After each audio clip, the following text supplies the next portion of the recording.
As urnas que elegeram o atual governo Bolsonaro são as mesmas urnas que elegeram o próximo governo Lula.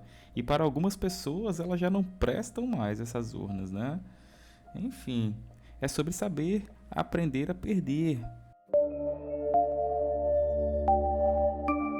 Não dá para ser mimado o resto da vida, tá bom? Estou com dois convidados muito especiais. João Azulay, que é um consultor em empreendedorismo que já ajudou centenas de empreendedores a alavancarem seus negócios, suas carreiras, e ele é um grande otimista do liberalismo comercial e ele vai falar sobre o resultado das eleições, sobre o respeito à democracia.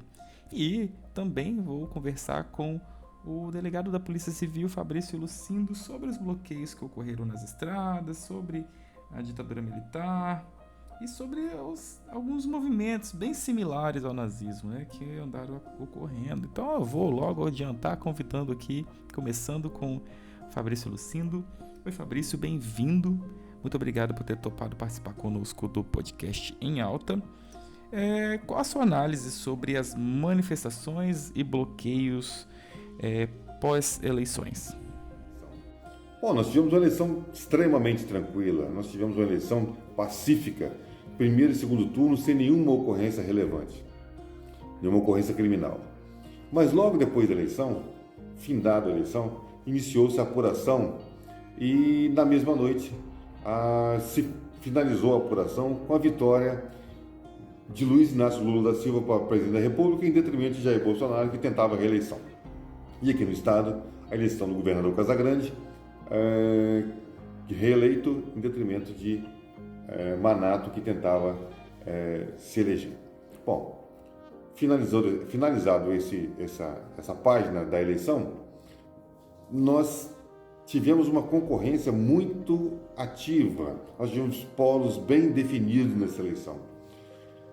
E logo após a eleição, logo após a apuração, as pessoas que apoiavam, algumas pessoas que apoiavam o presidente Bolsonaro, se sentiram lesadas e começaram a se manifestar. Nenhum problema, a manifestação é lícita, a manifestação é democrática. O que não pode ter numa manifestação é pedido de intervenção militar, é bloqueio de rodovias, é fogo em pneus, impedir as pessoas de circularem. Manifestação pedindo intervenção militar, pedindo golpe militar. É bom que as pessoas tenham conhecimento que se você não existe possibilidade de golpe militar legal no Brasil. Não existe a possibilidade de intervenção, como as pessoas estão falando. Se você pede isso, você está cometendo um crime previsto em lei. No nosso Código Penal está definido lá os crimes contra a democracia brasileira. Esse crime prevê, inclusive, penas pesadas de prisão. Então, essas pessoas estão sendo identificadas tanto pela Polícia Civil como pela Polícia Rodoviária Federal, pela Polícia Federal, e ocasionalmente vão responder por esses crimes. E aqui você atrela os recentes movimentos bem similares ao nazismo. Algumas pessoas estão criando listas de boicote de comércio de gente que eles acham que por um motivo ou por outro votaram na esquerda, votaram em Lula. Pessoal, isso é um modelo de comportamento nazista, é um modelo de comportamento fascista. Nós tivemos isso na Alemanha de Hitler. Nós tivemos isso num movimento fascista na Itália também, das pessoas perseguirem as outras.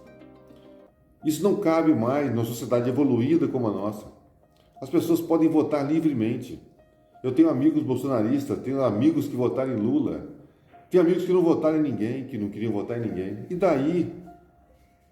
Nós fazemos parte da mesma sociedade. Nós não podemos perseguir uns aos outros. Daqui a pouco nós teremos listas de católicos que não compram em loja de evangélico, ou de evangélico que não compram em loja de católico.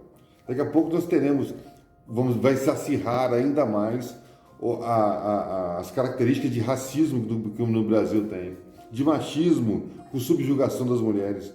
Por favor, eu sei e tem um filósofo muito interessante que ele diz que o fascismo é uma cadela que está sempre no cio, pronta para procriar.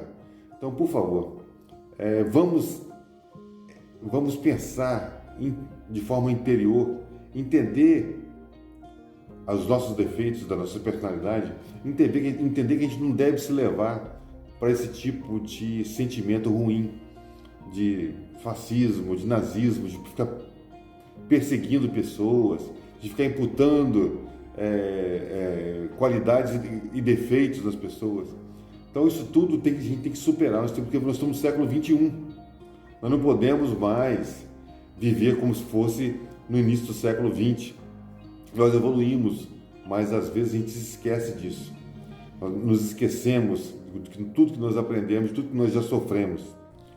Perguntinha final aqui, pergunta boa para encerrar. Fabrício, ditadura militar é bom para quem? Não existe possibilidade nenhuma das pessoas gostarem de ditadura militar. É um erro crasso isso. Na ditadura militar, para você gostar, ou você nunca viveu, não sabe o que é isso, ou você viveu e esqueceu, talvez por problema de Alzheimer, ou você se beneficiou, enriqueceu com a ditadura militar. Fora isso, não tem outra possibilidade. Então é isso. Eleição com traços de intolerância, com traços de fascismo em alguns casos, e a gente pede para que as pessoas voltem a se centrar na amizade, no companheirismo, na família, que isso é muito mais importante do que Lula e Bolsonaro, é muito mais importante que todas essas brigas inúteis que vocês estão vendo aí. Então vamos nos integrar com nossos amigos, nossos familiares, para que a gente possa avançar enquanto sociedade e não regredir. Nós precisamos avançar no nosso conceito de sociedade. Muito obrigado, delegado Fabrício Lucindo, pelas contribuições aqui com o nosso podcast, né, colaborando muito com o seu conhecimento. E agora eu vou trazer o João Azulay. Ele mandou um vídeo pra gente falando o sentimento dele, o que ele acha, né, dessa situação toda após eleições aí. Ele falou muito bem sobre respeito à democracia. Eu quero compartilhar aqui com vocês. Chega aí, João. Eu sou um cara liberal. Eu sou um cara que não defendo o aparelhamento do Estado, né, e a presença maior do Estado na economia. Pelo contrário, eu sou uma pessoa que acredito que são os empreendedores do país que fazem com que esse país se movimenta. Nós somos a engrenagem que faz o próprio Estado movimentar, né, e a nação como um todo. Mas eu também sou um democrata. E como democrata, eu tenho que respeitar o resultado, né, da maioria, mesmo que eu não concorde. Então, se respeitaram há 4 anos o resultado do que foi as urnas, por que agora não respeitar o resultado do que as urnas colocaram, né, como o outro lado de oposição vitorioso? O porquê dessa baderna, dessa desordem, né, dessas ações aí que só estão prejudicando a sociedade e vão gerar até problemas econômicos e sociais para muitas cidades que vão ser desabastecidas? É meio insano, porque o que se critica no outro, que o outro é baderneiro, que o outro queima pneu, que o outro faz isso, faz aquilo, está se praticando o mesmo comportamento do lado daqui. Então, vamos pensar um pouco nisso? Vamos pensar se não está sendo, né, apenas faça o que eu falo, mas não faça o que eu faço? Tamo junto, empreendedor. Isso aí. Palavras boas, né, de otimismo. Palavras boas de consciência, maturidade. Muita calma nessa hora, tá, gente? Muita calma nessa hora. Vamos conversar com quem está estressado, nervoso. Vamos buscar ter compreensão com essas pessoas, né? Mas vigiai a democracia, tá bom? Porque essa democracia ela faz bem até para quem não quer. Faz bem até para quem não quer, para quem diz que não quer, né? Sejamos daqui para frente cada vez mais unidos. Acho que agora a gente tem que buscar. Passamos por um atual governo, estamos indo para um outro. Os dois já passaram por aí. Então acho que a gente, né, os dois governos já estiveram aqui. Então acho que agora é o momento da gente, com a população aqui, nos unirmos com nossas diferenças e buscar denominadores comuns, né? Buscar nos fortalecer com aquilo que cada um é bom, né? Respeito às diferenças em primeiro lugar. E que vocês tenham aí um bom final de semana e uma excelente semana pela frente. Até o próximo episódio. Um beijo.